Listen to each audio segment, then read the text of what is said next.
rocking my boat.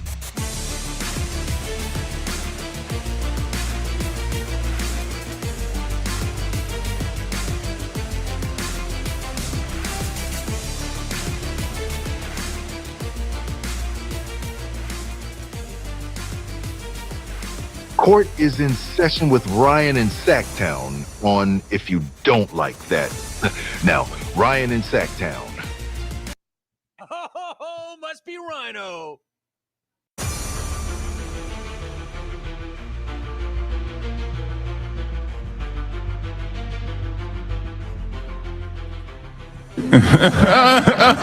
What's up? You made it. It's Friday. It's the King's Court, brought to you by Prize Picks. How we doing? What's up? Wasn't sure if we were going to make it today. It's a really, really busy day. Busy in a good way. So hope you are having a wonderful Friday as well. We'll talk about the football games last night. Welcome to the party, Jacob Cowling. How about that? Got a little bit of a grievance with the Chargers. Did anybody watch the game, the Niners and the Chargers last night? For those that are freaking out about Mendoza, don't. The Texans defense is disgusting. So I just let that be. So anyways, start with you. What are you doing? We've got wrestling coming up in a little bit. Oh my God, my volume is so loud. I'm like, why am I so loud? That's because I was on Horse's show and I've got to turn my volume up. I am sorry, y'all. You're like, dude, turn your mic down. Come on, Ryno. Not a smart man. I'm not a smart man. All right. Let's get to some chat, and then I'll run down the day for you. Happy Friday, says Icebox. Hope y'all had a great week and a better weekend, or hope you do. Thank you, Icebox. Same to you. We will, I'm going to, this morning, I was on my way out the door. This is like hashtag old man problems. So on my way out the freaking door, and I turned wrong and my knee popped. So it wasn't like one of those pops where it's like it's time to go to the ER, but it was one of those pops where I know I'm going to have to deal with it for the next couple of weeks because it happens when you get old and you played sports most of your life. So we'll see how long we go today with the wrestling segment. We'll get a little bit of it in today. Pew, pew. There you go, Icebox. Maybe Adam can grab that sound for us. There you go. What's up, Tristan? How are you? Yeah, DeRozan to Denver. I said it just a couple of days ago on the show, actually. That's what's kind of funny about it. But yes, great fit. I said if he's looking for a place where he can really make a difference, now that Peyton Watson's gone, it's Denver. I love this choice for DeMar DeRozan. Love, love, love. Think about it. You're going to have pick and roll on one side with Jokic and Murray, and then you can have DeRozan ISO at times. Really like it. It's a great signing. Happy for DeMar. Only thing I'm sad about is no more DeMar here in Sacramento. He was great. He was great and transparent. He did so much of his stuff too. And I could only speak to this last season where I was around the team. But he did so much of the stuff that he is about with nobody watching. And that's what I respect the most. And then also his transparency. Obviously, you know about his book, his struggles in the past with depression. I'll never forget. I'm sitting there courtside and I'm watching somebody warm up, and I don't know that the doors had even opened up yet. And there's this mass of people walking towards the court from the top of the lower bowl. And I'm like, huh, that's weird. Like, are they like gonna walk through like the people that come out on the court and like high five the Kings when they run on the court? Anyways, it was an entire group that had DeMar DeRozan's book And DeMar stopped what he was doing and came over. He signed every single book. Somebody showed up late and you could see him like running down the stairs. He still signed the book and he took a picture with all of them.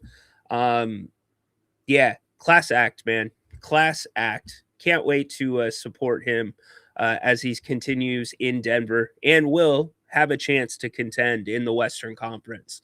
This is kind of like the opportunity that he thought he was getting in Sacramento, but he was sold a different bill of goods at the end of the day. But anyways, DeMar to Denver per multiple reports. Chris Haynes usually doesn't get things wrong, so I will stick with what Chris Haynes is saying.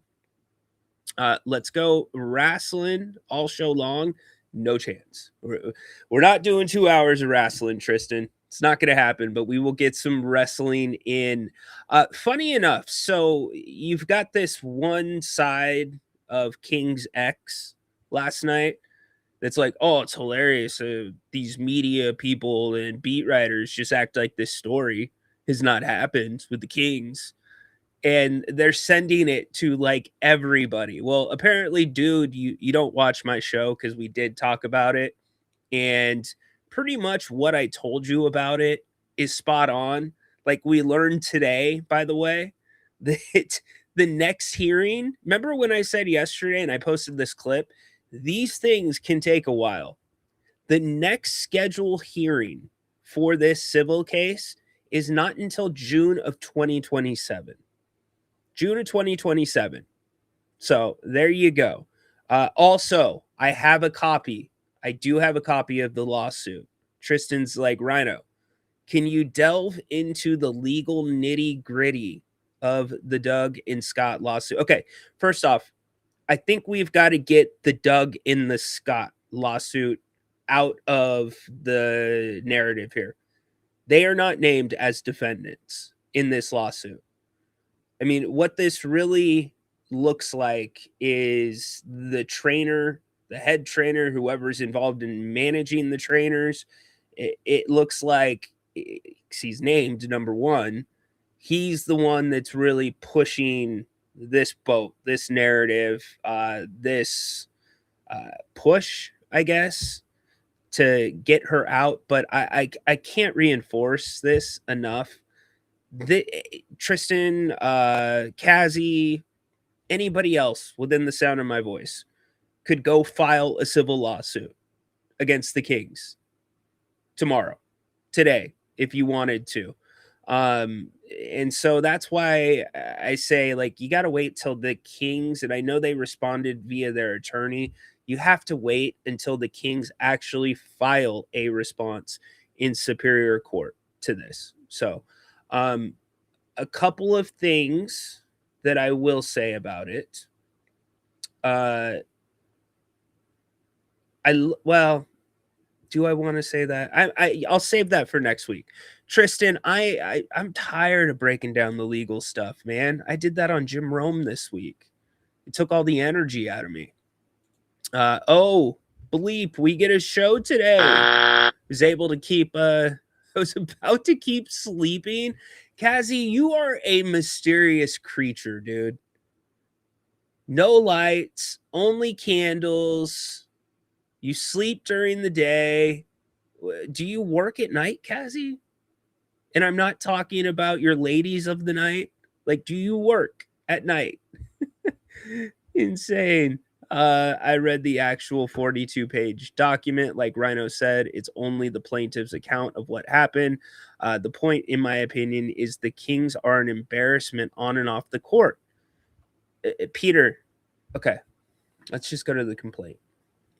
If you want to talk about on the court, we can have that conversation, okay?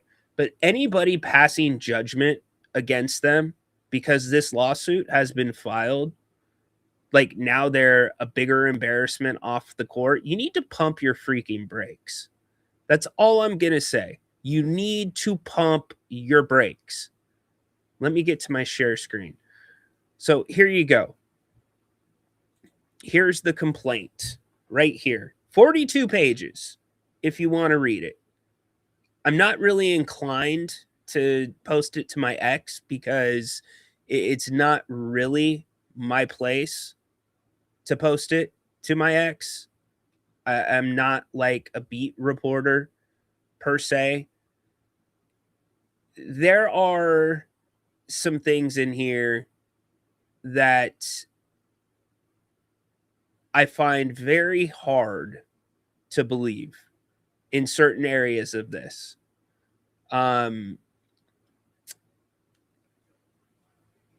Also, here's what we're forgetting. Everybody that I've talked to that works for the Sacramento Kings, they say that they are very, very well taken care of. Like I am yet to speak to a Kings employee that's like, oh my gosh, they treat us like crap. I have not heard that whatsoever from anybody. And I talked to a lot of them. I talked to, and by the way, yes, it is the front page story on The Athletic right now. I talked to a decent amount of them, whether it's ushers, whether it's security guards, whether it's the people that work in the elevators, whether it's sales reps for the tickets. Like, I'm a little chatty Cathy. Nobody is complaining. Like over the last couple seasons, I have not heard a thing. In fact, there was a little bit of a joke that I think it was the 25-year employees got the jerseys, which were really cool and they were framed. And the 30-year employee got like a silver basketball kind of thing. And then my guy, oh, why can't I remember his name right now? It's not coming to me. He does the stats for radio. Anyways, he's been there for over 40 years. He got this Kings jacket that, you know, was all kind of like a Letterman jacket that was personalized for him. You know, these are very big operations, I guess. Maybe that's where we should start. If we want to talk a little bit more about the legalities per se, these are very big operations. If you think Vivek Ranadive and you think Scott Perry are giving the training staff orders and watching everybody's move when it comes to that, no.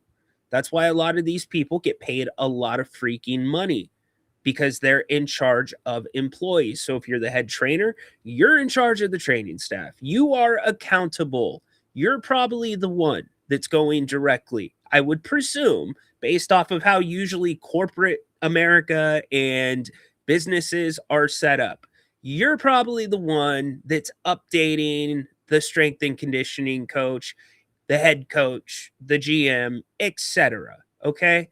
So we have all been in positions in work where you have a bad apple that it's just kind of rogue. And I'm not even saying the guy named in this lawsuit is a bad apple. I don't know. I need to see the King's response to it. But to hit the organization like this is just another black eye, I'm not going to do that. Like, I would venture to say if you go look at, I don't know, if you go look at any other major sports teams, my guess is you're probably going to find some type of lawsuit filed against them. They employ a lot of people. Let's put it that way.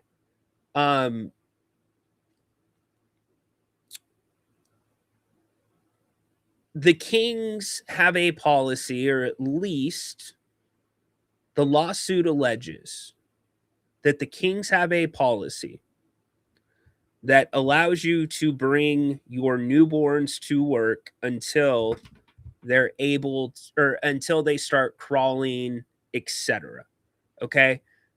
So if you have that policy in place and the complainant in this civil suit acknowledges that she brought her child to work with her, my guess is you probably have a place for the employees, the moms, to take care of what they need to take care of. If they need to pump, if they need to do, if you're a dad, you know what I'm talking about. Okay. So there's certain things like that that don't connect the dots to me. And I'm also going to be honest with you too. It doesn't sit right that a trainer is bringing their baby to work all the time. You know, if you're a sales rep, if you are in merchandising, if you are in HR, you know, there's different demands to the job. It's not this, and I'm not defending the Kings here. This is true of any NFL. This is true of any professional sports team. When a player needs treatment, they're going to get their treatment. Whether you're coming off of a plane that just landed 3 hours ago, whether they want to come in at 6 a.m. on an off day, they're going to get their treatment. The players are number one. So certain jobs within an organization and a business are not created equal when it comes to expectations on your hours per se. Being a trainer is not an 8 to 5 job. It's not. If you manage a restaurant, it's not an 8 to 5 job. If you I could go on. I don't know. If you're a pilot, not an 8 to 5 job. You know, there's certain things that you know are going to be expected. And so I would see if you're around players and you have a child, I don't know. Okay. I'm reading what they put in their side of the lawsuit. And again, there's things for me. Okay. There's things for me that I look at when it comes to lawsuits per se. Employment law, which this thing does hit some of the key things that the big employment cases usually hit, ties into in a few places. But employment law is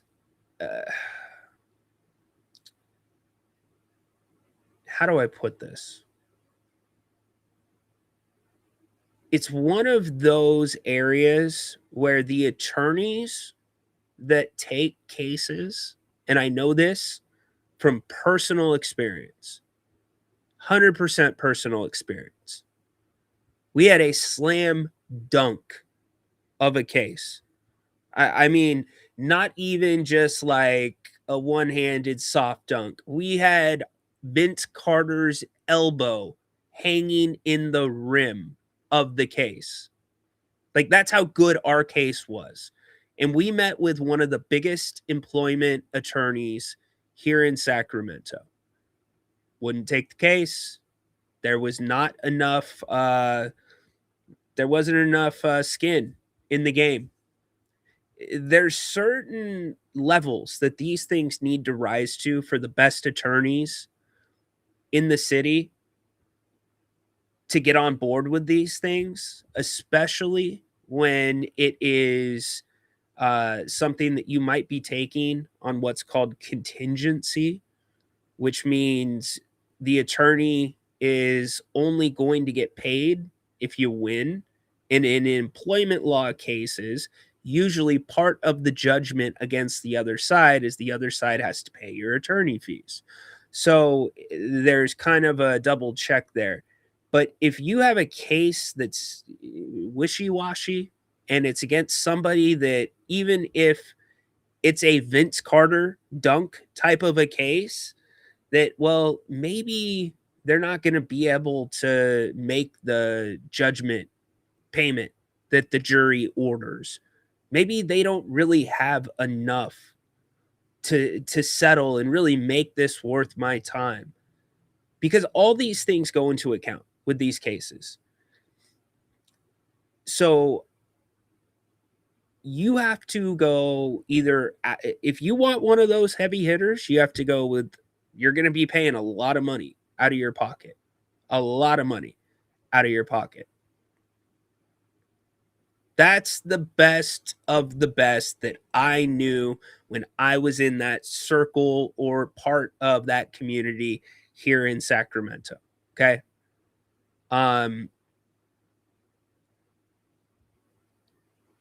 When I did some very simple research on this attorney, super simple research on this attorney,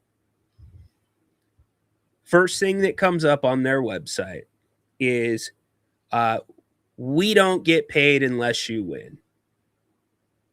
That's not normally what I would see or would be used to seeing on a website for an attorney that is taking on the Sacramento freaking Kings.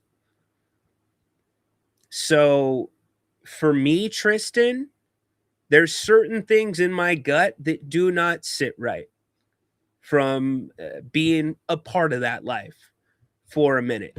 But I'm not going to judge her. I'm not going to judge her cases. These are just facts at how they're not even facts. These are observations at how I process something like this, because I have been on the other side of the fence. It's weird. Okay. It's just not sitting right for me. But all that said, until the Kings respond, I can't tell you what's real, what's not. But what I can tell you is it's not okay to keep saying this lawsuit against Scott Perry, this lawsuit against Doug Christie. You can be named in a civil suit and not being sued. And that's exactly what's happening. And that's also something for me where I'm like, if you're down on the list, why is the general manager meeting with you? Like, some of these things just don't add up to me, but I am going to wait until the Kings respond. I'm not running away from it. Lawsuit, we talked about it yesterday. We've now opened the show with it again today. There's just some stuff here that's kind of, we'll see. We will see. What's up, Flores? How are you? Okay, yeah. I mean, if you're somebody, I will concede that to you. If you are someone that is a casual sports fan, if you're somebody that's been turned off by the Kings, if you're somebody that I don't know, you're looking for the headlines, but you're not actually reading and clicking on the headlines, and you see that, yes, I get that. There is going to be a percentage. If you want to say the Sacramento Kings, cool, but we need to drop, in my opinion, the Doug Christie and the Scott Perry out of this. You have to. They're not named in the lawsuit. This is against the only individual named in this lawsuit is the individual that was managing the complainant. So you need to say his name, not the other two names. Yeah, I mean, that's, yeah, Peter always does his research. Ryno, are you still going to be able to do the Kings news conferences? Yes, Jeff. I will. I had some, took care of some, I had a meeting today, have another meeting on Monday.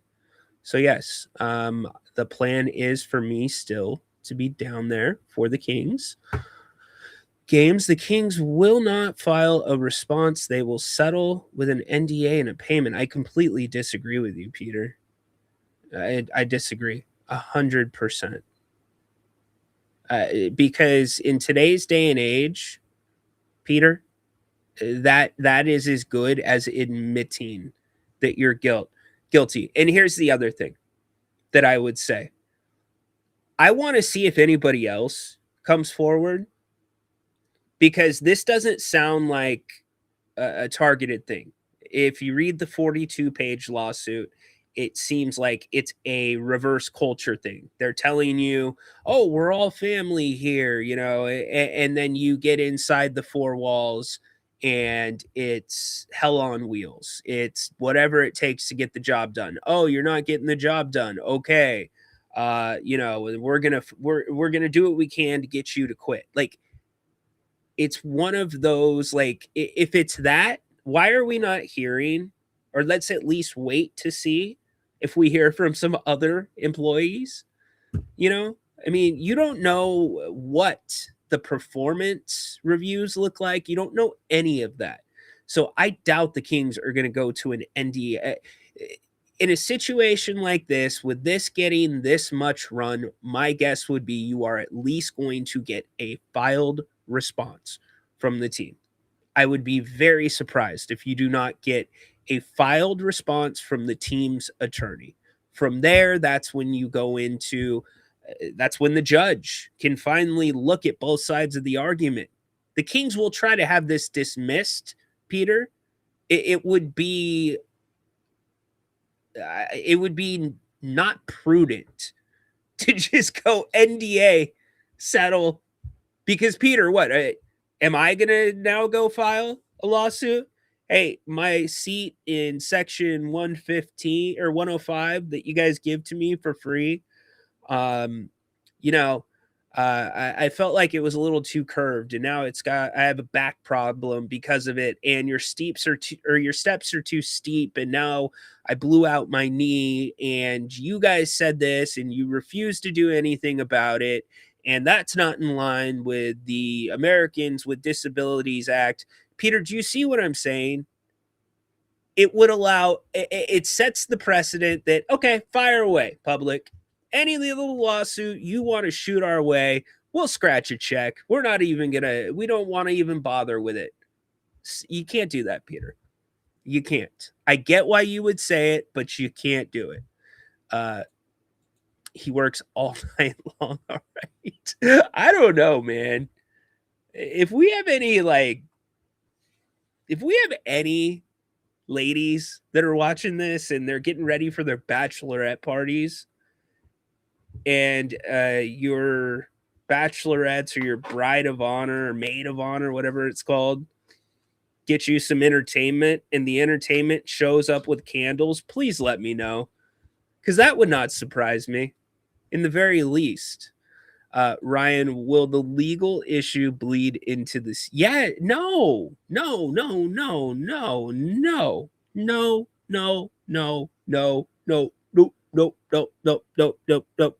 Players aren't even thinking about this, yo. This is not going to affect anything. Nothing. It'll have no effect on the season whatsoever. Zero. If there is a Kings player that's being sued, let's talk. Like, this isn't Zion Williamson personally being sued in civil court for some really bad allegations. He's still playing basketball, right? This is an employment lawsuit. It just so happens the employer is the Sacramento Kings. It's what it is. Has no bearing whatsoever. And Kazi, here's how I know it won't affect the season. The next hearing isn't until July of 2027. July of 2027, yo. June of 2027. Are the Kings going to be playing into June of 2027? My guess is no, as much as I would like them to be. Sweet. Thank you for letting me know, Horse. The week that was. Anybody know what the week that was is? Agreed. Some of the account, what was stated is hard to believe. A random Gary Gerald. Gary Gerald? What? Gary Gerald? Do. I like Gary Gerald. G-Man's the man. I want winners. I want winners. To be fair, didn't the daughter date an employee? Different thing altogether. But yes, if you want, okay.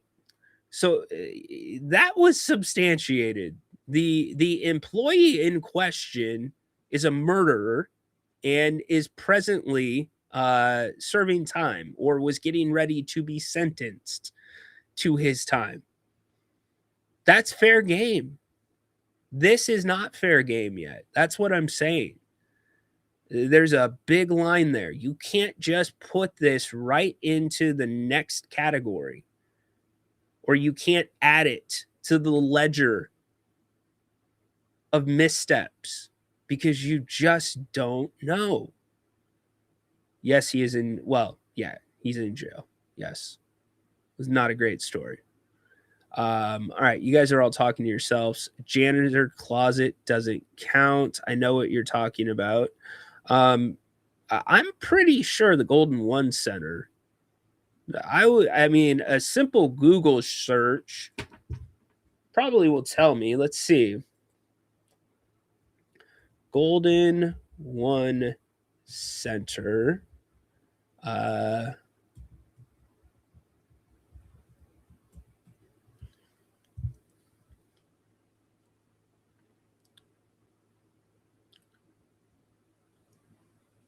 Okay. Do we want to be real about this really quick? If you want me to put that hat on, which I'm not going to do, I'm not putting that hat on. I'm not going to act like the king's attorney and try to just fill this thing with bullet holes. Because one, I'm not the king's attorney. Two, I'm not an attorney. Three, it's not the right thing. But a simple Google search, this is what I'm talking about. A simple Google search tells you that the Golden One Center provides a private Mama lactation suite located on the second level near sections 211 and 212. The Golden One Center is connected to the king's offices. So, common sense to me would say you could probably make your way over to that suite. Do you see, like, that's a 30-second Google search. That's not like any legal background sitting here and saying, well, no. It's common freaking sense. Do it yourself. Take a couple things out of this thing. If you really want to pick it apart, search it. Look. Some of the answers are right in front of you. That's what I'm trying to say. Let's see. I don't think so. I highly doubt it. Motion to strike? No, you would ask that the case be dismissed. Disagree with Ryan. She had worked there. They fired her, and she had a kid. Perfectly fine. If there are, okay. What I'm saying is you are unlikely, in my opinion, to get to a point where the Kings do not file any type of formal response and stroke a check. That's all I'm saying. It might get there, but they're not going to just sit there and say, you know what? Date 21, let's just get this taken care of. Here's a check. Let's go. No. They didn't do wrong. The optics are bad. I get it. But also, the optics, it's almost not fair to comment on the optics because you can't comment on the optics. You're using a spectacle right now. That's what you're doing. You only have one side of it. You don't have the other side of your glasses. Speaking of that, can we get out of this for a second? Because I'm not sure if any of you watched the game last night, the San Francisco 49ers game against the Chargers. Oh my goodness. Does this look familiar? Does it? I'll wait. I'm looking for responses.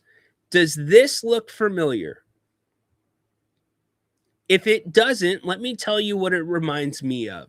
It reminds me of one of the end zone cameras that they kept going to almost every single play on replay.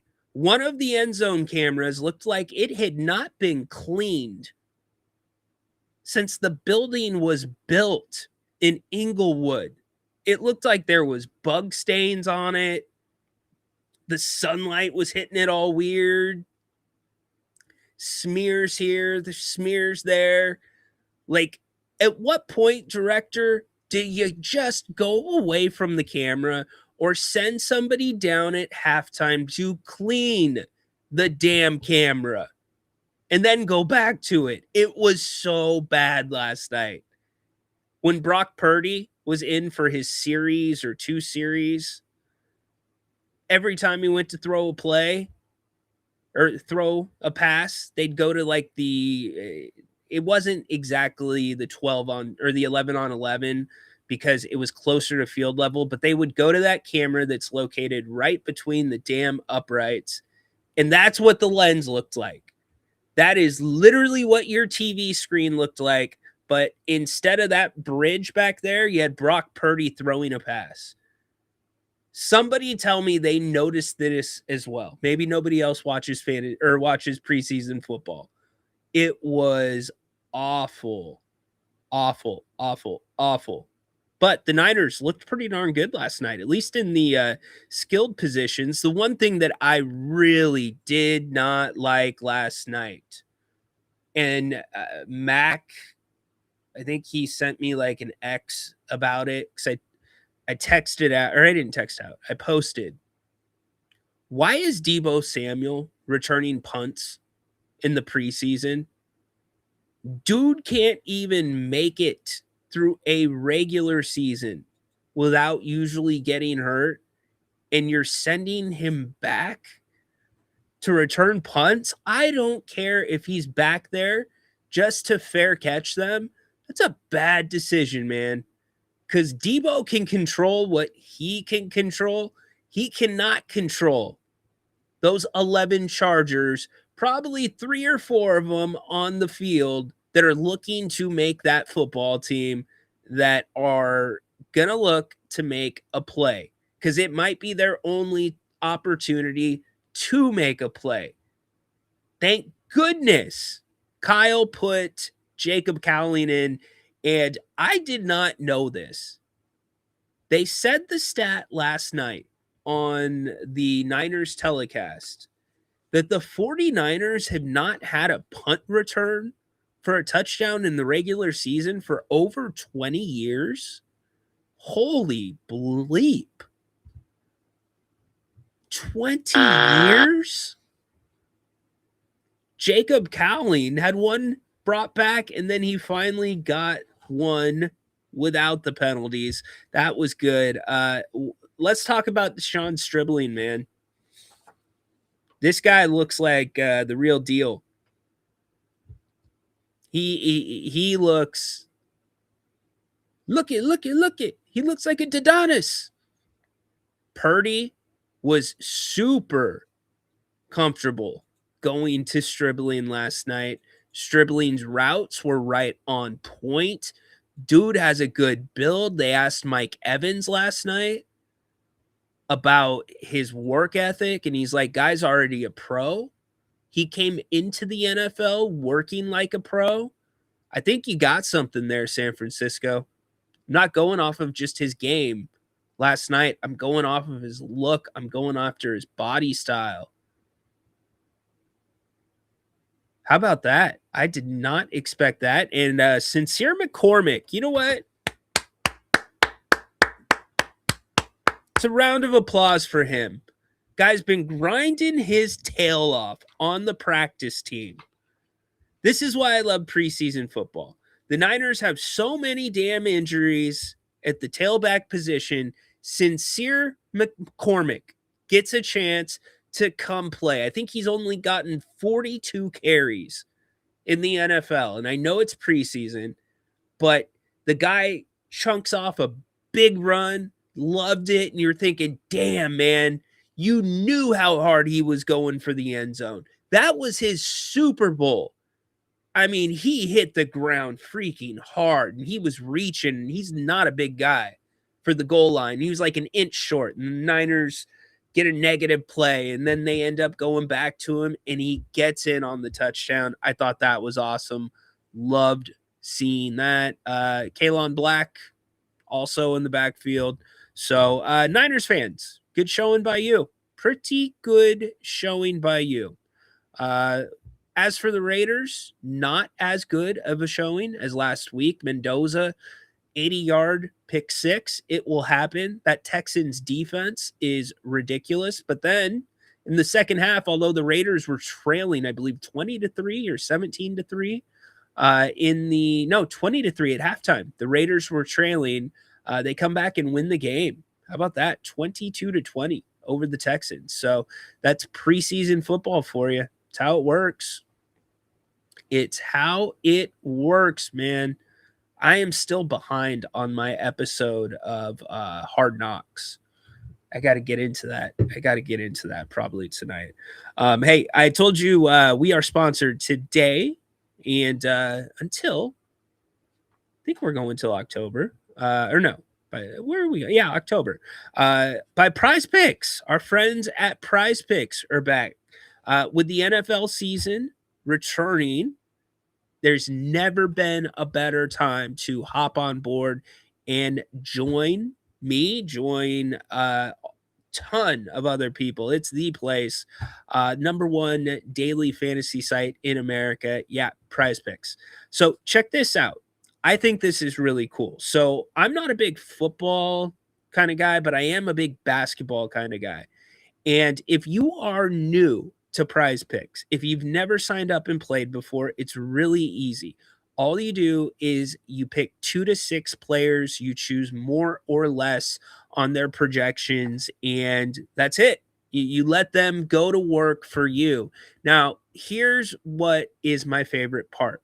You can get early payouts. If your players get off to a really good start and you don't want to sweat it out the rest of the game, you can cash out early. So new deal coming from Prize Picks only with the promo code Ryno. Check it out. What was the promo code before? It was Ryno50. No, it is Ryno150. So if you've not signed up yet for Prize Picks, sign up using the code Ryno150 and you will get $150 of free play when you win your first $5 lineup. Yes. And on top of that, you will get a different offer every single day through the entire month of September, exclusive to you as a new member on Prize Picks. Use the promo code Ryno150. Can't freaking wait. Follow me on there. I will follow you back. We made it. Football season's here. Prize Picks. Run your game. Let's go. Let's go. Let's go. Let's go. Ryno, Dino. I don't follow NFL. I like the NBA. How many wins are the Niners projected to win? What's Vegas have the Niners at? Is it 9? 9.5? Let's see. Niners total win projection. So depending on the book, DraftKings has them at 9.5. FanDuel, BetMGM has them at 10.5.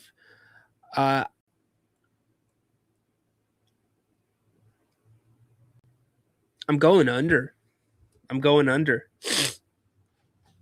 Sorry, Niner fan. You haven't been able to stay healthy. Brock's not shown the ability to do it on his own.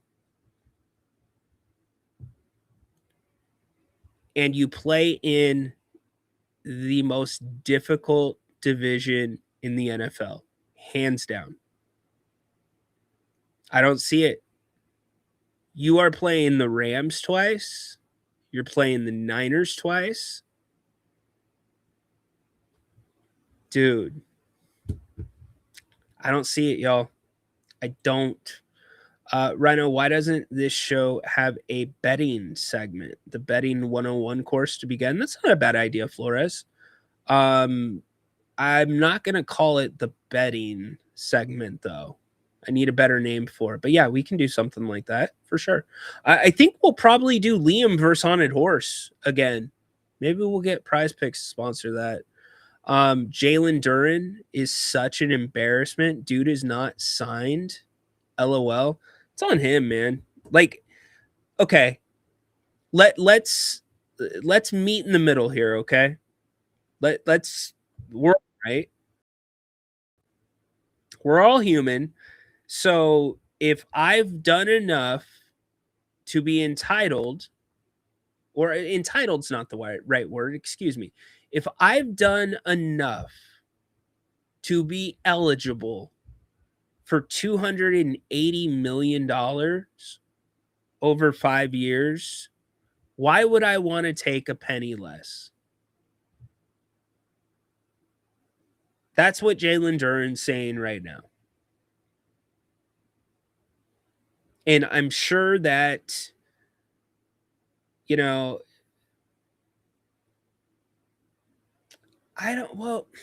what's tough for me with Duren, okay? The inconsistency when it mattered the most in the playoffs, that's what's tough for me. And here's what's also tough for me. If you take Jalen Duren off of the Pistons, is it going to dramatically change that team? It doesn't change that team like taking Cade Cunningham off of that team changes it. So what I think Jalen Duren needs he needs some better advice. His agent, whoever's advising him behind that or beyond that, his family, they need to not look at the James Harden comps because those just still continue to blow my mind. But they need to look around at the different numbers that guys have signed for this offseason and realize that there is a lot of money that is still sitting there waiting for him. Way more than a lot of players who arguably might be as good, if not better, are making per year. And if you think you're worth that type of money, if Jalen Duren thinks he is that max player, he needs to be, he is. He's like calling me up. He's like, Ryno, dude, you said that every single team, in order to be a max player, every single team would have to want to sign me to a free agent contract, to a max contract. Ryno, I'm that guy. Put me in that top 7. No. Prove it. Sign a shorter contract. Sign like a 2-year contract, my man, at like $45 a year. Do that. Bet on yourself. If you think you're that player, go out and do it. Because right now, you're not that player. So he's just, but you can't also put it against that either. Like Brunson is a different guy. It's a different cat. Peter found out that a former coworker has a gambling addiction, cost him his job, his marriage, and he could be serving time. He's now registered gambling what is it? He's now registered on gambling exclusion list in California and Nevada. Wow. Did not know that they had an exclusion list, but that makes sense. The money line minute with Ryno. There you go. All right. Enough about sports. Way more about this Kings lawsuit than I expected to talk about today. But it is Friday. I don't know if this guy's even set up tech-wise. I don't know if his mic's way too hot. I do know this. Dude has been just all over the map the last 2 weeks. Looking to get a decent segment out of him today. Adam. Good. Hey, yo. I mean, you should have got What's up? You should have got the toothpick if you were gonna go with that. Yeah, I was gonna throw my Nicorette mint at you, but these things are expensive. You're going Nicorette mint. Okay. Are you quitting some? Yeah, every once in a while. Okay. All right. Good for Whatever you. to keep me on the stoves. Good for you, man. You know, I recently had my first cigarette in 5 years a couple of months ago. It was incredible. It was in Las Vegas, and it was incredible. And I told my buddy, "Don't give me another, because I'll be right back." You said it is such an accomplishment. You know, I recently just got my 1-year chip a couple days ago. No, I recently just had my first cigarette in 5 years. No, man, it was such a rush. It was incredible. It was so good. But I can't go back. Yeah, youngsters out there, stop. Youngsters, do not smoke. Don't do it. Not worth it. Don't vape. Like, more than anything, don't vape. Like, chew tobacco, do Nicorette mints, smoke cigarettes, but don't vape. I'm not promoting that. I'm not telling people to smoke cigarettes. If they want, vape is the worst alternative, in my opinion. Kids, if you want your faces to look like catcher's mitts before the age of 40, do not smoke. All right. Or you could and still look this good. Oh my gosh. What am I going to do? Look at you, dude. Now you're getting love for this. Look, I don't even have the chat pulled up. Let's go. Now you're getting love. Adam's the only reason here. I'm here on Fridays. On it, horse. I'm so proud of you, Adam. Adam is such an inspiration to America's youth. You should pick it up, man. You should, dude. I'm gonna fly to Portland and smoke a cig with you, horse. Just for the whimsy. Oh my gosh, dude. Anyway. What kind of cigarette was it? Are you like one of those menthol dudes? Okay, so no. I was a Camel Turkish Royal guy for a really long time. Mm-hmm. But before that, it was like Lucky Strikes. Camel used to have a cigarette called Camel Special Light. And if you know, you know. It was an incredible cigarette. It was the best. Then they got rid of it. Then they brought in Camel Crush, which, in my opinion, tasted a lot like the Camel Special Lights. And so I would smoke those, but I wouldn't crush them to get the menthol effect. It's a complete crap. Look at this, dude. Oh my gosh. Horse is saying this to it. This is the only reasonable comment in the chat. This guy's a bad influence. Horse, I'm coming up for Thanksgiving.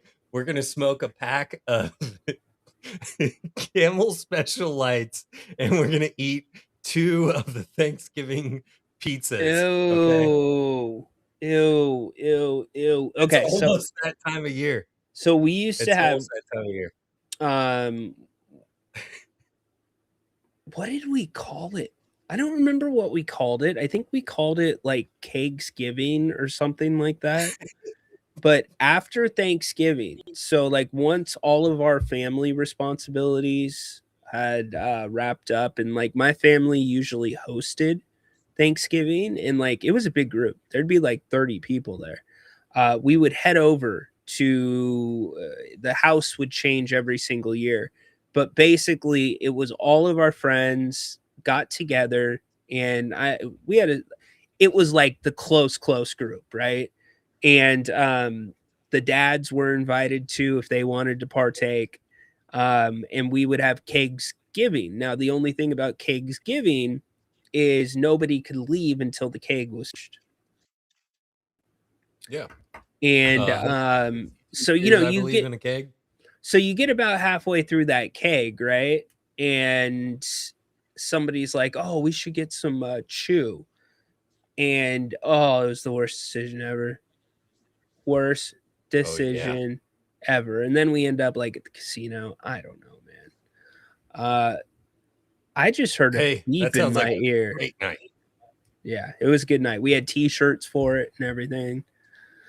Good times. But we also had like we called it Chuck Stock, but we had the Beer Olympics and all that. So that was fun. To be young. Man, take me back. What a time to be alive. This is kind of crazy. I cannot confirm nor deny that we might have something.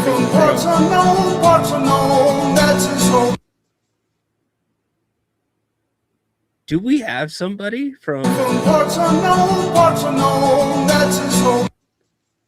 unbelievable? Who do you think that might be? Hold on. Hold on.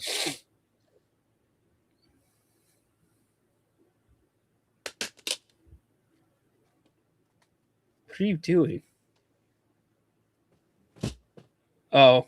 My nooch is back. He's here to join the show. His brother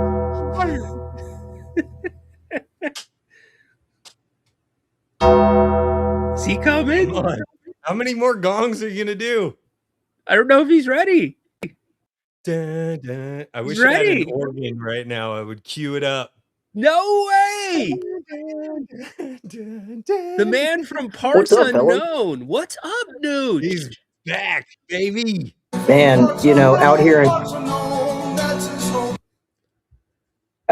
Parts Unknown, it's hot during the summer, and I have a classic blue collar job. So to be honest with you, it's hard for me to make it here sometimes. But I'm happy to make it. I'm here today.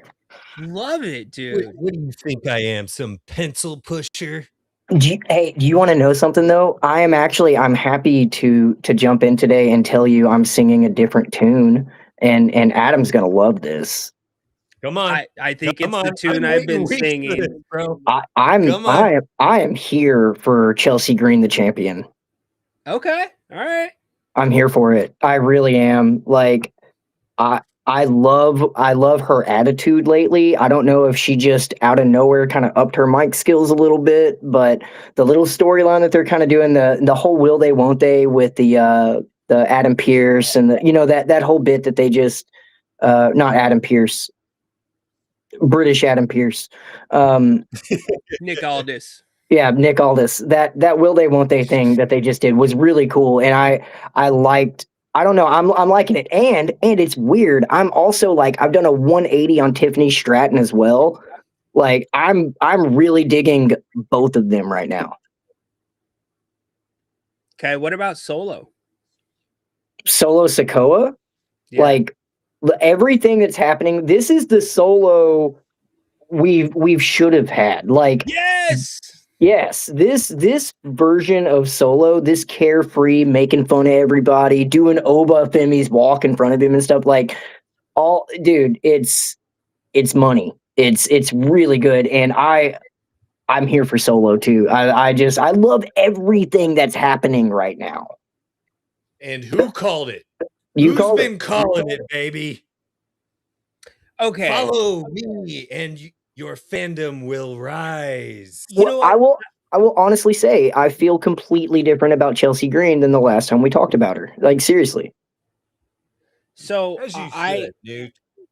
I was always high on Chelsea, but when it comes to the Solo stuff, I was the opposite. I was like, he looks like an Uber driver holding an airport sign, picking somebody up, like.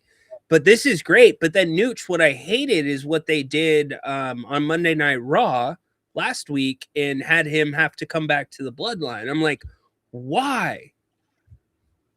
Well, you saw how that shook out, though, didn't you? Yeah, but he's still probably going to have to come back to the bloodline. No, Nope. Him and LA are just walking off. Nope. Yes, dude. So here's what I'm seeing. I'm going to be meta as hell right now. Do you know what I see happening? What do you see? Solo and LA Knight are going to free Jacob Fatu.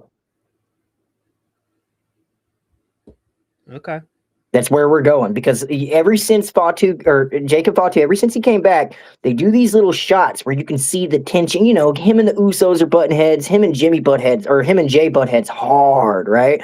Yeah. And he's doing his bit for the tribal chief, but his pride is going to catch up with him. And I think that Solo Sikoa and LA Knight are going to be the spark that sets him off. And we're going to beef. That's going to be the beef. LA Knight, Solo Sikoa, Jacob Fatu versus the Bloodline.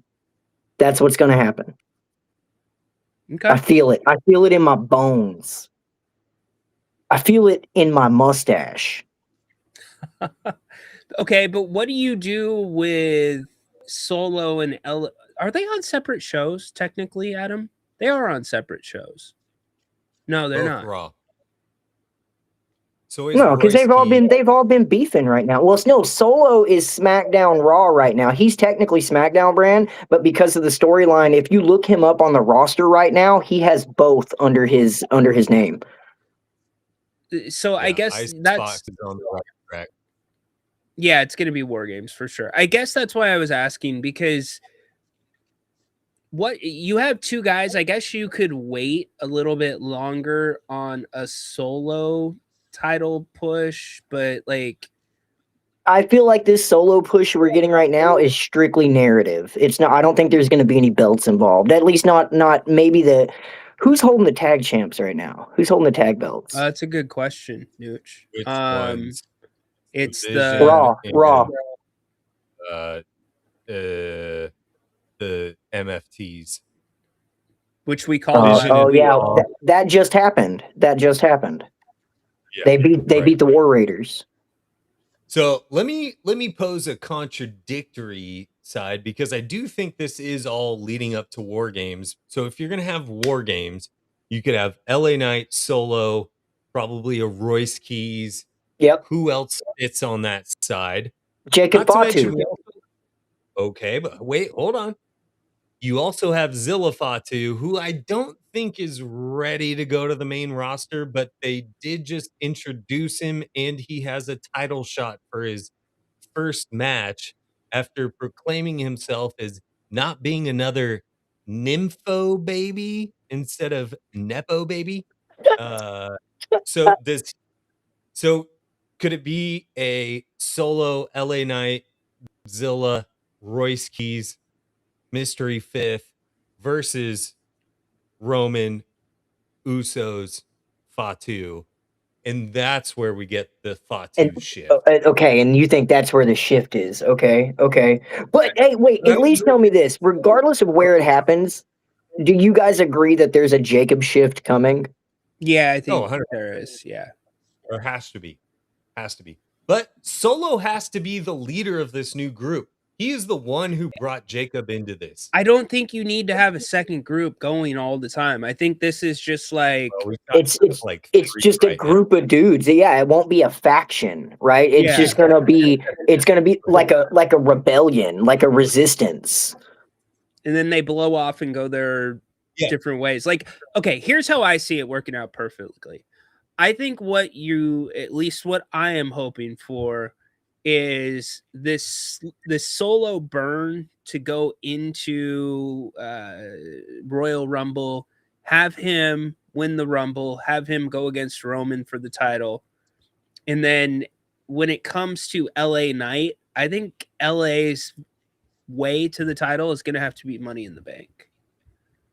They're just not going to do it the other way. And I will say a part of the narrative, even though the narrative is really pushing LA Knight, just like saying he sees the rise of the bloodline happening, right? Like that's like his focus, but he's also constantly chasing the belt. So I agree with your take on this is going to lead to gold for LA Knight. It needs to. They absolutely need to. I agree. LA to be the first person that takes that belt from Roman Reigns. And that's the only way to actually do it the right way. He has to beat Roman Reigns. He can't beat Solo after Solo, whatever. That's never going to happen. It has to be LA Knight. I agree. Has to. And if it's not, I will freak out. I'll freak out. I don't see Roman putting him over without the Money in the Bank. Like, I think it's got to be Money in the Bank beat. I think you have the ability to, because LA had that feud with Roman 2-3 years ago, whatever it was. I like, they keep, here's what sucks about Unreal. That show sucks, and I refuse to watch it because all they do is like crap on the person that they're about to push when the show is being viewed. And so when they crap on Chelsea, they do it to LA Knight. Like, all that tells me is that they're getting something. So do you feel like they crapped on Chelsea in season 1? Because I don't feel like they did show they showed a pretty nasty side of her in the ring, in the practice facility. I will say that's what led to me being like, nope. I'll be honest. Unreal gave me a negative outlook on Chelsea Green. It did. Yeah, but that's the point. The whole show is fake. It's not real. They're just gassing you up, bro. Well, it worked. Well, it definitely coincided very well with her title win. But that being said, it's not like, hold on. It's not like they planned for Rhea to get hurt either. Like, if Rhea doesn't get hurt, Chelsea's not getting that title. I don't think Ripley's coming back. What? I don't think so. This is her second major injury in 2 years? She's coming back. She's coming back. Okay, here's the problem. The inconsistency with what the rules are, right? Same thing with someone's in a chokehold. Is it 1, 2, or is it just 1? Like, there's so many inconsistencies with how they referee, how they determine. Now Chelsea gets 30 days to defend her belt, or relinquish it. I think that's all just. Do that with Rhea. Why is it different?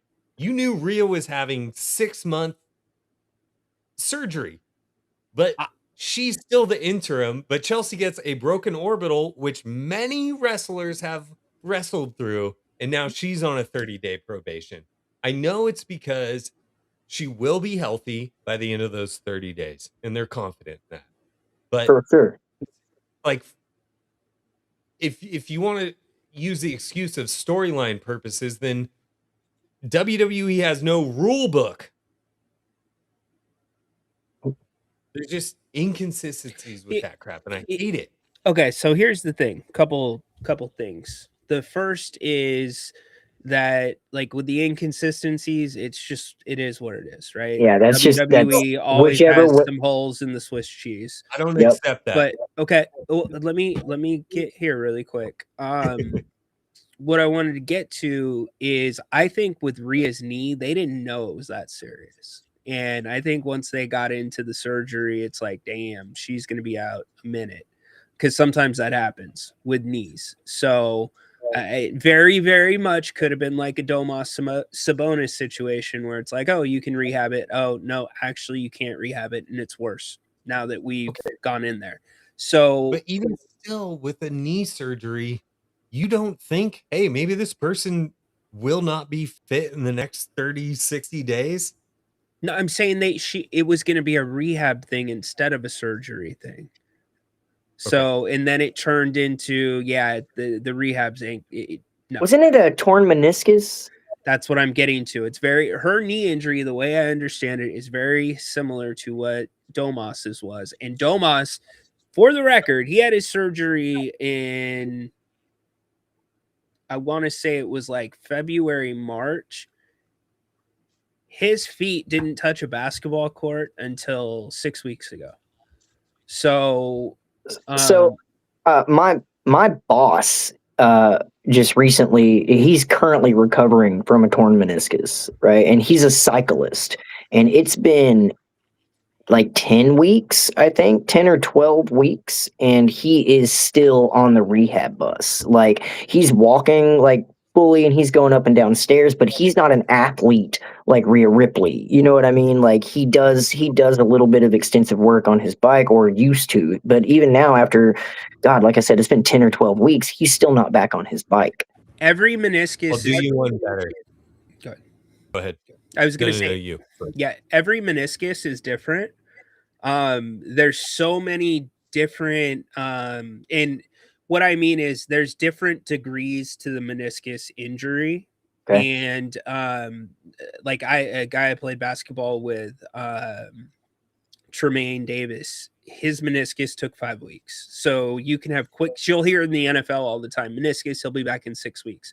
Okay. And then there's a really serious form of it, like Domas had to deal with, like where you completely tear it. It requires surgery. Well, no, yes, true. There is meniscuses, like my dad, he's rehabbed his, but like there's what I'm saying is there's like the worst case scenario version of a meniscus. And I think that's what she's dealing with. And I know that's what Domas dealt with. So they're all a little different. I'm going to say this. My grandmother-in-law should be in the WWE. She is 90 years old. She broke her femur 3 weeks ago. Like the little ball of your leg that goes in your pelvis, that snapped off. That's got like a crazy high fatality rate, right? At that age, yeah. Well, even at a young age, breaking your femur is huge. So it was like the balls of her femur snapped off in her hip. That's crazy.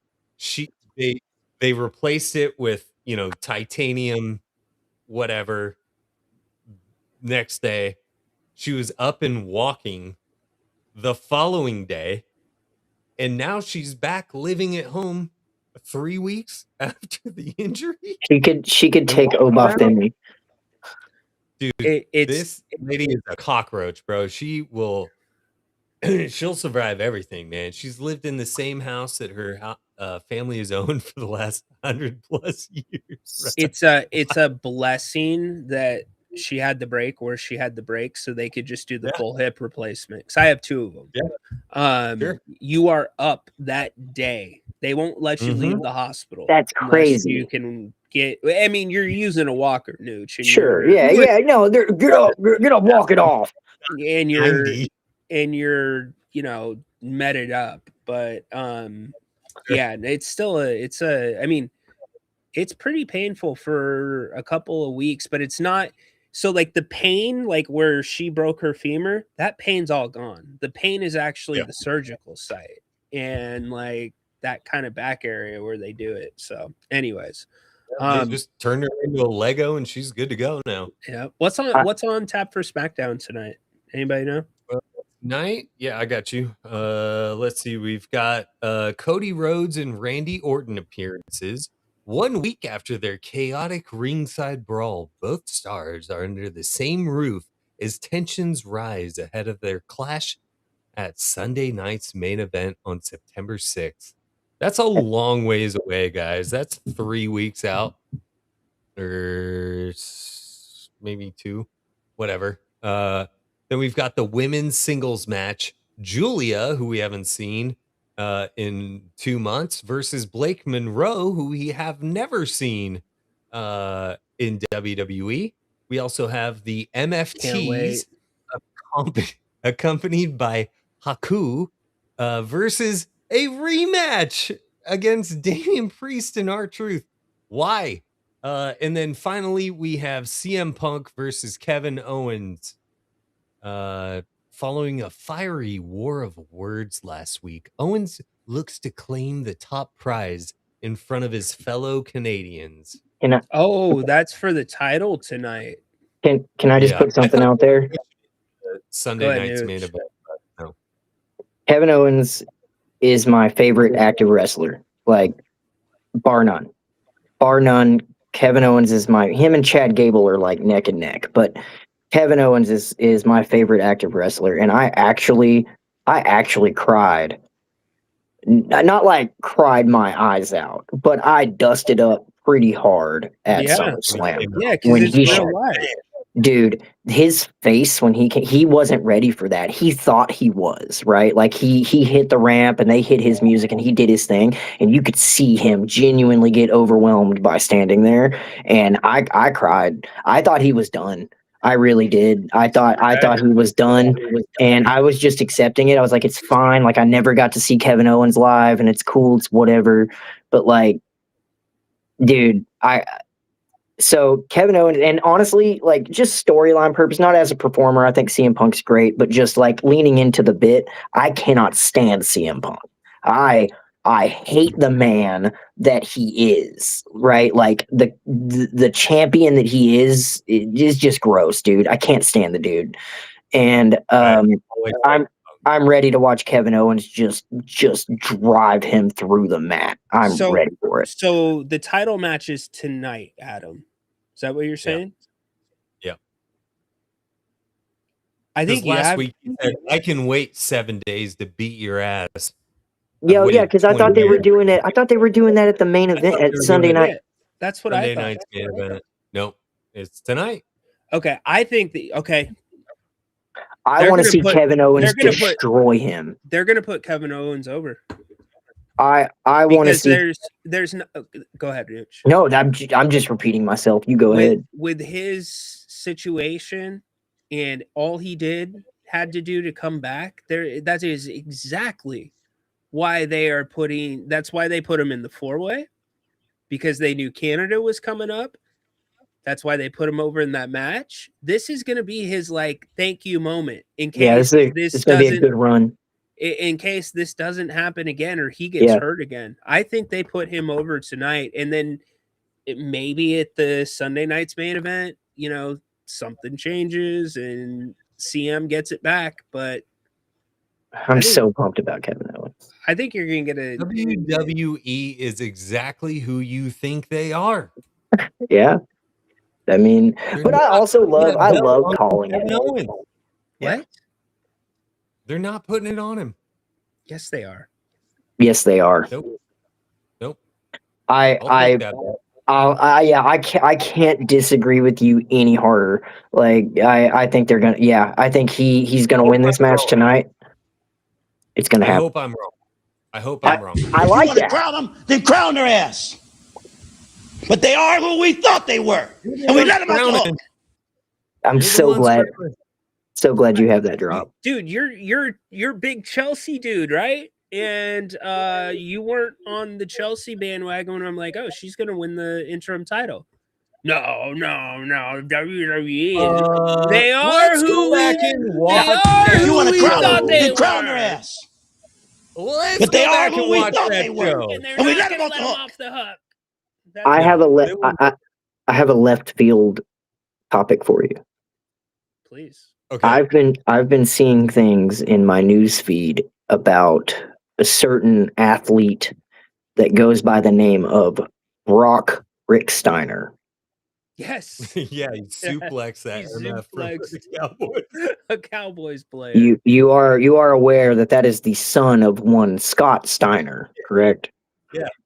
He's already said, like, once football's over, I'm coming to WWE. Yeah. Just pull the plug. Do it now.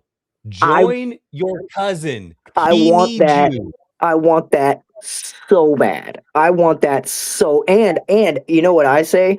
I say that Brock Ricksteiner comes into WWE as a Steiner. You know what I'm saying? Like Brock Steiner or whatever.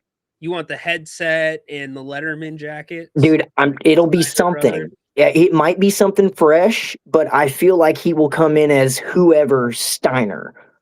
I feel like he's going to be a Steiner. Let's hope so. I think so. Right, because like Braun Breaker recognizes his heritage, right? But he's not Braun Steiner. You know what I mean? I feel like this character will be Steiner, and I want it so bad. No, I'll eat it. Huh? They should both be Steiners. Yeah. I hate Braun Breaker's gimmick. The His badass gimmick's dog. So terrible, dude. It's awful. It's still like nods the hat to his dad, you know, because everybody barked with Rick Steiner, right? Like everybody barked, and they bark it. It's kind of a tip of the hat, but he doesn't go under the guise of Steiner because he didn't really want to be in that shadow. But anytime he grabs the mic, come on, you can hear the Steiner in that guy. Like whenever he's yelling in the mic, I'm like, holy shit, he sounds like his uncle. Like it sounds like his 100%, and they should let him do that. You know what he needs to do? I mean this. He needs to like go away for a few months. He needs to come back to just a completely different look. Like Let the whole Obafemi beat the crap out of him. Yes. Gone. You're out of the vision.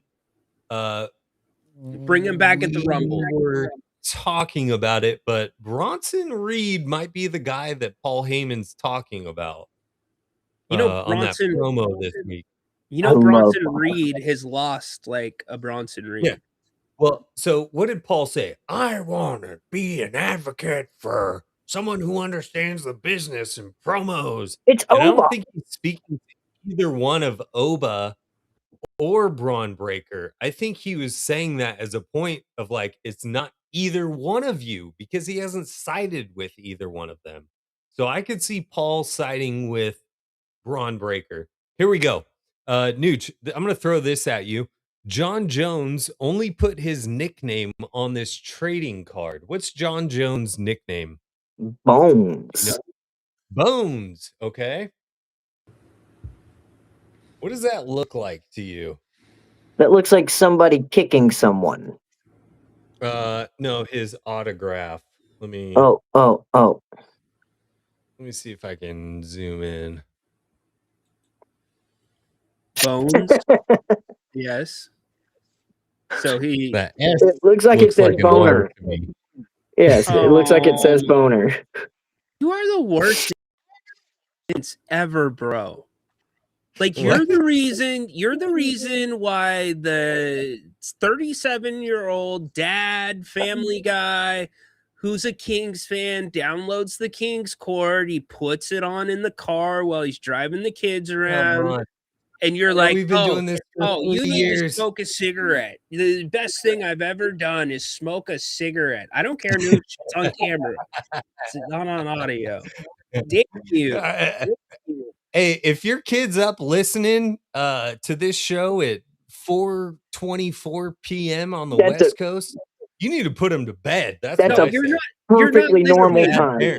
This gets uploaded to Apple, Spotify. You know, and I also want to say that 4:30 in the afternoon is a very average time for people to be listening to all kinds of things. So, like, don't go after the kids. Yeah. Okay, I want to run through a couple things with you guys real quick. I know we still have time. All right. But I feel like it's important. WWE released these Topps decades from the 90s cards. So I'm just going to run through some of the ones I picked up. We got the Paul Bearer. Gotta love Paul Bearer. My personal favorite, Pat Patterson. We got Typhoon. Mr. Fuji. Ho!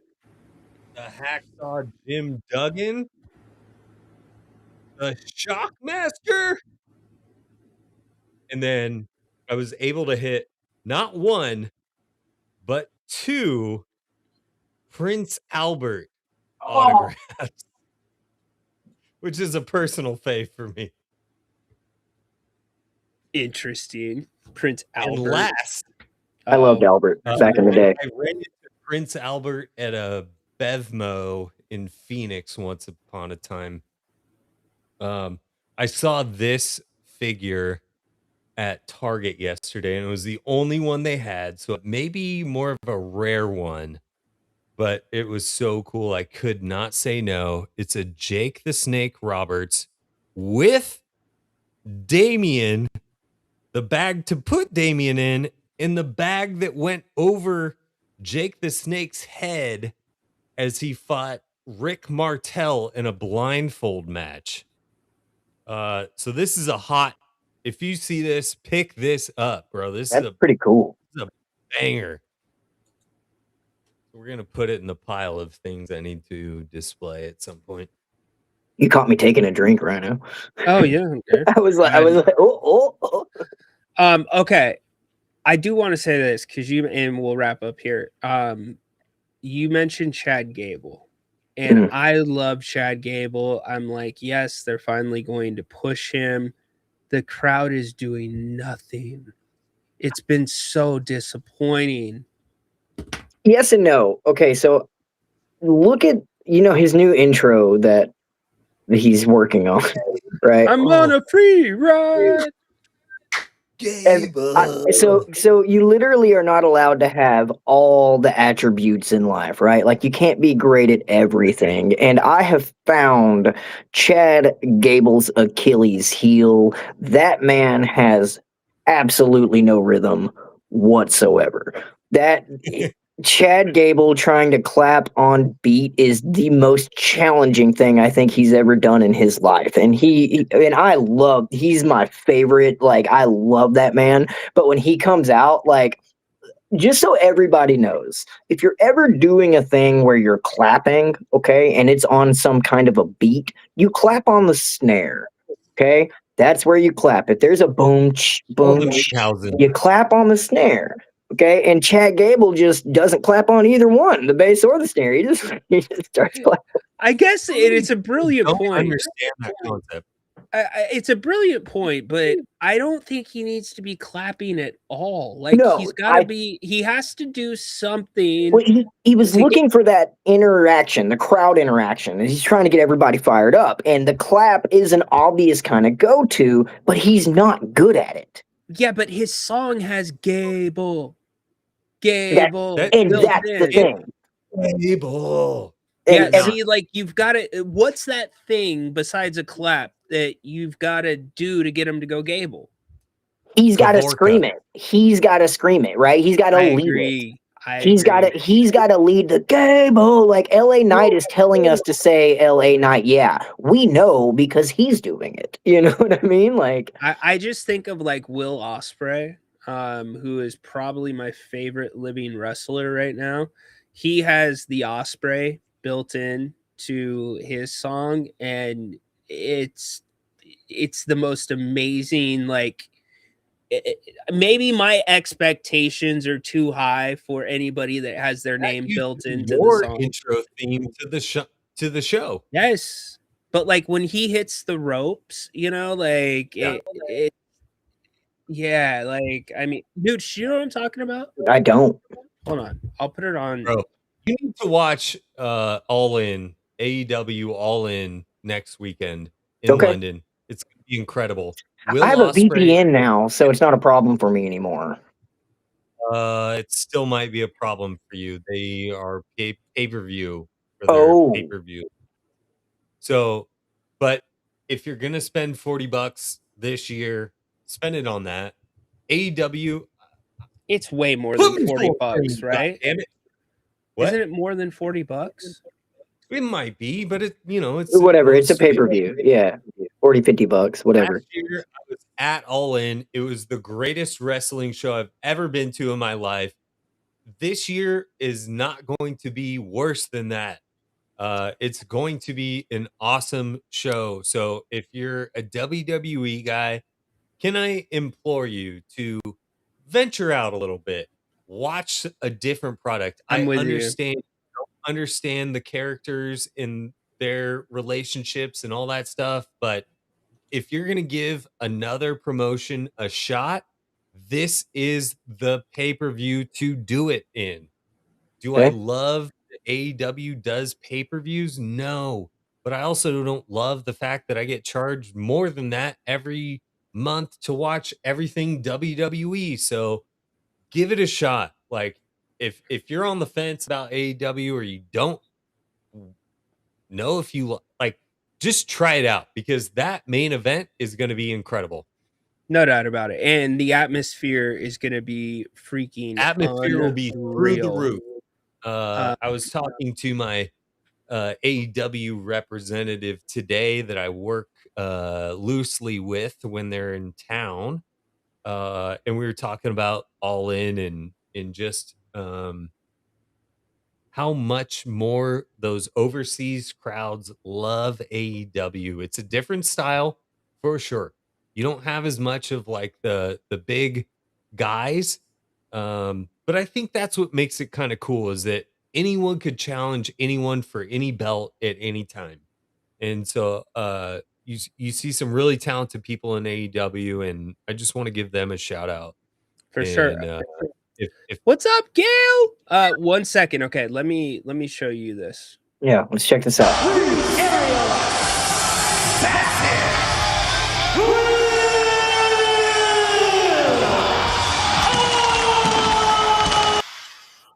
So like when he gets to the ring, he'll like do his little thing for a second. He's buying time, and like the song like kind of goes down. And it's like rising up to the sky, and then it comes back and it goes.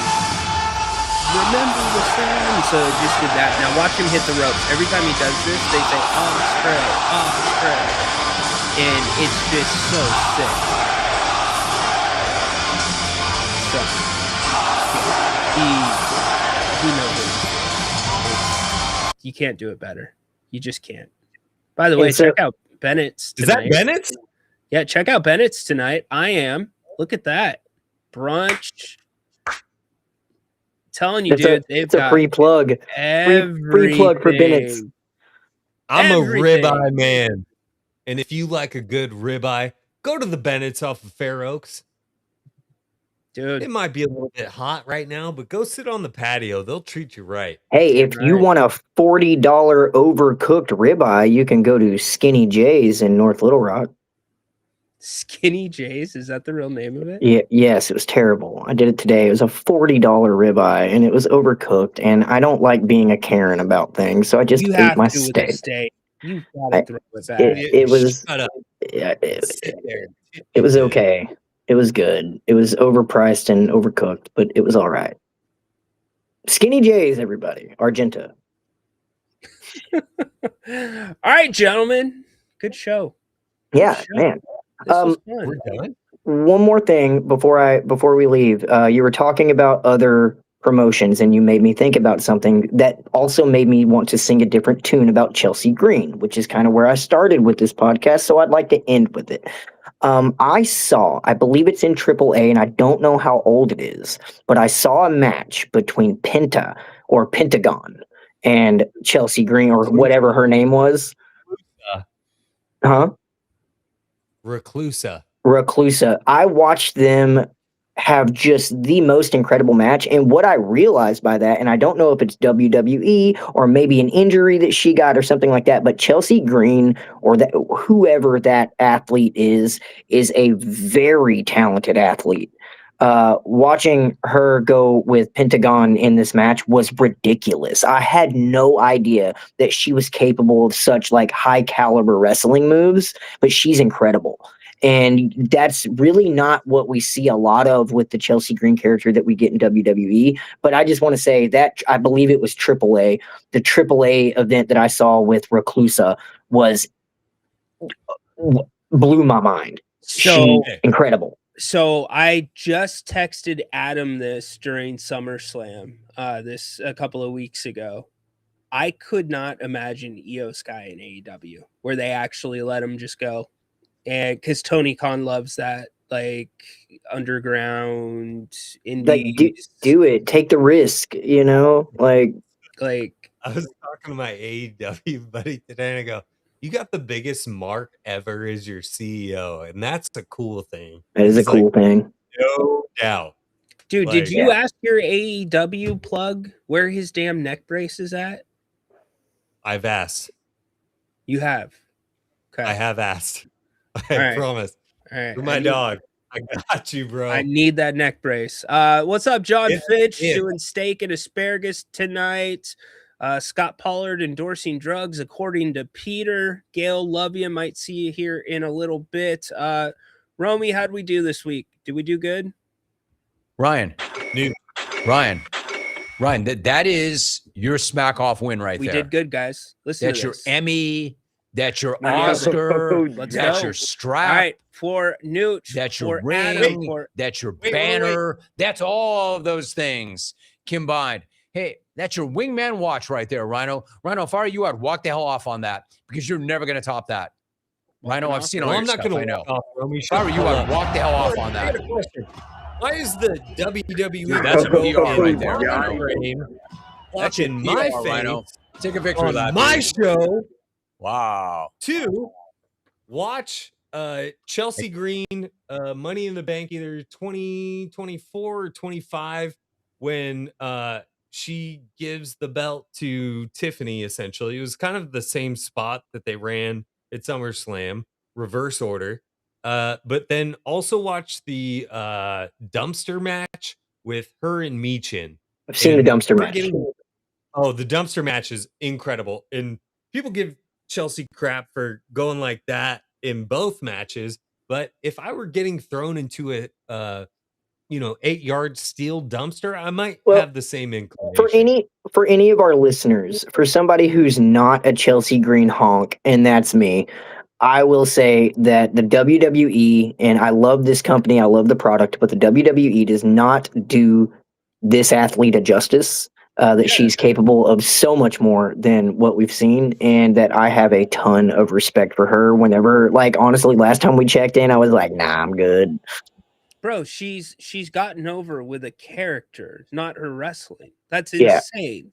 But her wrestling is insane. Her wrestling, so like when she won the United States Championship in Long Island, when she was the first ever United States Women's Champion, the move she did to get into her finish was so ridiculously stupid hard to put like that much on the line in that moment, and she pulled it off flawlessly. I was just like, holy bleep, dude. I know we gotta go. I know it's almost over, but I have something else I want to bring up. I'm so sorry. All right, go. The Baron Corbin rebrand is working for me. I love it. It's working for me minus the motorcycle. You can't do that every match. Agreed. The motorcycle is give or take it, but like his grungy attitude and not being a crybaby or a rich guy or whatever it is that he's done before, this path really works. I like dark brooding Baron Corbin, and his deep six is one of my favorite moves to see in the ring. Like, I love the deep six. It's a great move. And just I'm feeling that's it. I'll shut up now, but I'm feeling Baron Corbin, and I want to see more Baron Corbin. I'm gonna give Baron Corbin an A because WWE and wardrobe found a way to make his body not look awkward. So, agreed, right? All right, we're out. See you guys on Monday. Appreciate Nooch, appreciate Adam, everybody in the chat. And we'll be back Monday here on the King's Court. Court's dismissed.